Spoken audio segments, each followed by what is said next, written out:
Le taux de bancarisation est un indicateur crucial de l'utilisation effective des services financiers dans un pays ou dans une région. Dans la zone UEMOA, ce taux s'est amélioré ces dernières années avec 24,3% en 2022 contre 23,4% un an plus tôt, selon des données actualisées de la BCEAO. Une amélioration qui prend en compte les prouesses du Bénin. Selon une étude de Sika Finance publiée en 2022, le pays affiche le taux de bancarisation le plus élevé, soit 35,7%. Cela témoigne du fait qu'au Bénin, il y a beaucoup plus de personnes, comparativement aux autres pays de l'UEMOA, il y a beaucoup plus de personnes qui ont accès au compte bancaire.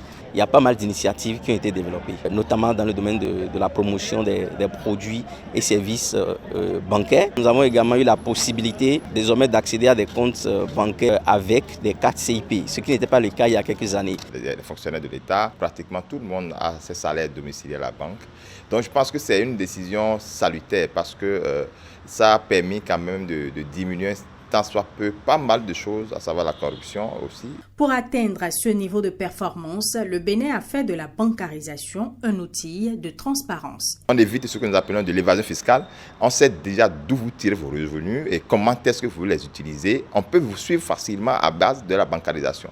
Vous imaginez quelqu'un par exemple qui n'a pas un compte bancaire, il est difficile vraiment de savoir où est-ce qu'il trouve ses moyens, comment il les utilise. Et donc on ne pourra pas vraiment asseoir également un impôt par rapport à cela et il peut alors échapper à l'administration fiscale. C'est vraiment un symbole de transparence. Donc c'est une très bonne chose parce que quand vous allez vers la bancarisation, il y a des services de la banque qui vous permettent vraiment d'accroître un peu votre niveau de revenu. Et c'est normal parce que vous avez des crédits, vous allez créer de la valeur ajoutée et par conséquent impacter également l'économie nationale. Donc la bancarisation, c'est aussi un terreau de l'économie nationale. Pour rendre ce terreau encore plus fertile, les pays misent sur la bancarisation élargie. Pour dire le nombre de personnes ayant accès non seulement aux services bancaires, mais également aux services de microfinance, quand on parle de taux de bancarisation élargi.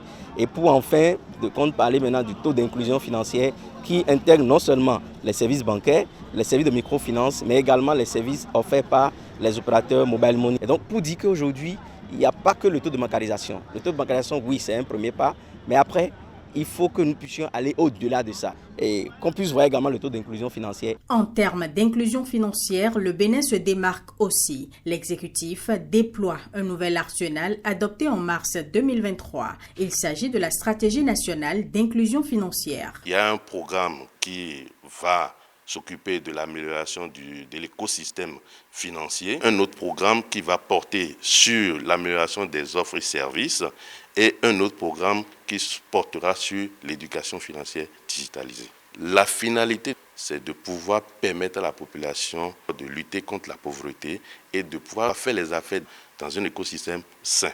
Pour piloter cette stratégie nationale d'inclusion financière, l'État met en place un secrétariat permanent doté d'une autonomie financière.